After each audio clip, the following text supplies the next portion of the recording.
छात्रों, ये हमारी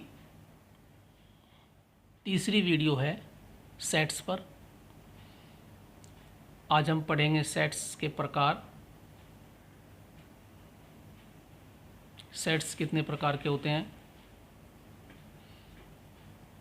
एक होता है रिक्त समुच्चय, जिसे हम एम्प्टी सेट, नल सेट या वॉइड सेट भी बोलते हैं। जैसे स्पष्ट है, रिक्त है। रिक्त का मतलब एम्प्टी।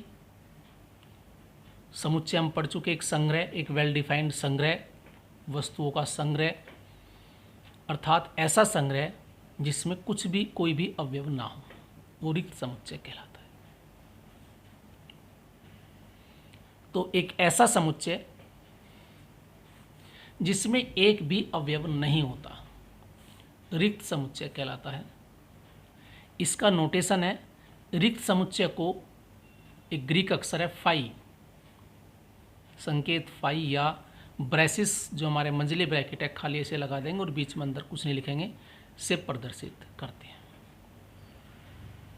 देखो, यदि हम किसी सेट के ब्रैकेट में लिख के एन ए इस टाइप से लिख ले, ये नोटेशन हुआ, ये ए एक समुच्चय है, समुच्चय ए के अवयवों की संख्या, ये नोटेशन है। एन ए मीन्स है समुच्चय ए के अवयवों की संख्या। तो यहाँ क्या हुई? शून्य। अर्थात रिक्त समुच्चय में, एम्प्टी सेट में अवयवों की संख्या शून्य होती है और इसे फाई से डिनोट करते हैं। देखो, ऐसे नहीं करना है। इसका अर्थ तो ये हुआ, ये एक सेट है कोई, उसका ए फाई एक मेंबर है, तो कैसे लिखना? बस केवल फाई। इस फाई का अर्थ है ये एक एम्प्टी सेट है, और ये इसका अर्थ है कि ये कोई समुच्चय है, उसका फाई एक अवयव है। फाई एक अवयव। यदि मंजिले ब्रैकेट के अंदर कुछ लिखा है तो वे मेंबर है, सेट के मेंबर है। फाई यहाँ एक ही मेंबर है, तो ये तुम्हारे पास क्या, एक मेंबर हुआ। एक तरीके से ये एकल सेट कहलाता है, जिसमें केवल एक नंबर होता है, वो एकल सेट कहलाता है।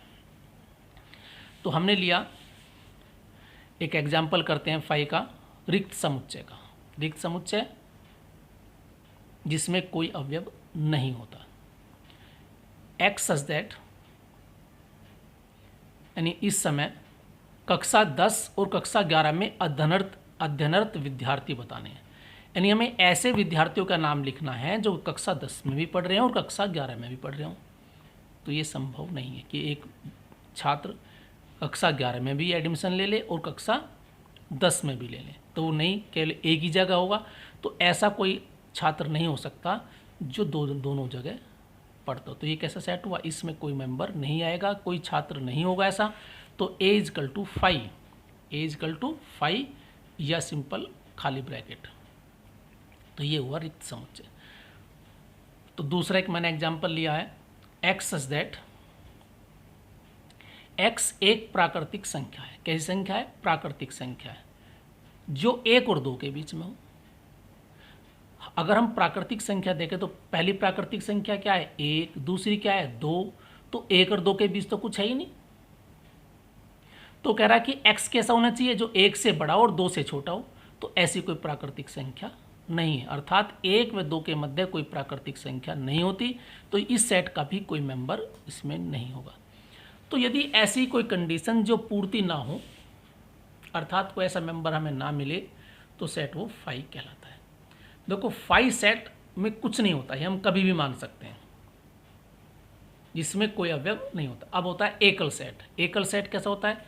एक ऐसा समुच्चय जिसमें केवल एक अवयव होता है, जिसमें केवल एक अवयव होता है, अर्थात जिसमें नंबर्स ऑफ एलिमेंट्स 1 होगा। तो इसे हम सिंगलटन सेट बोलते हैं, एकल समुच्चय।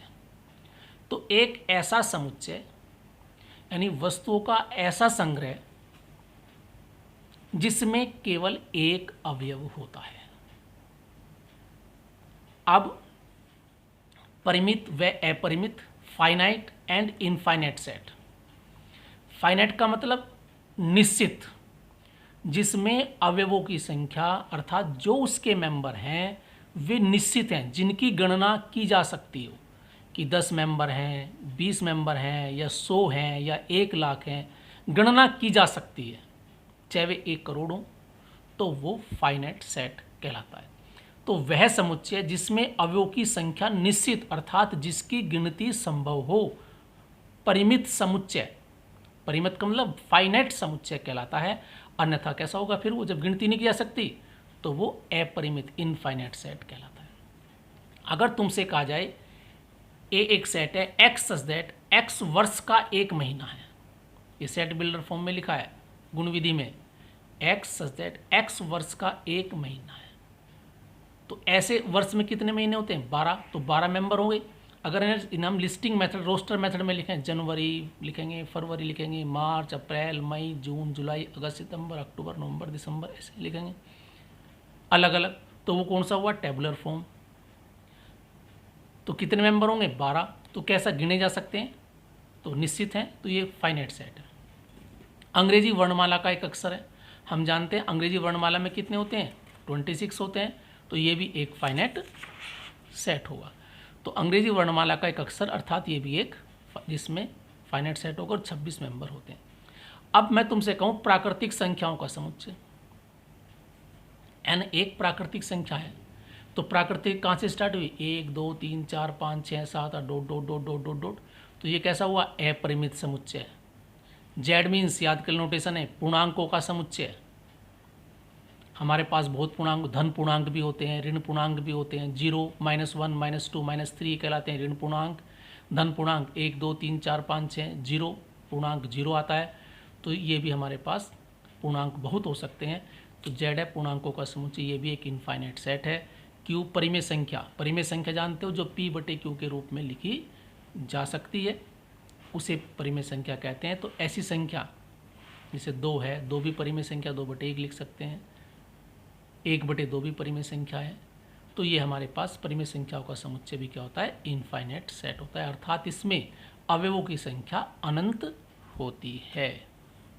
तो ये हमारा हुआ 30 नंबर की वीडियो। तो थैंक यू, से सुने ध्यान से।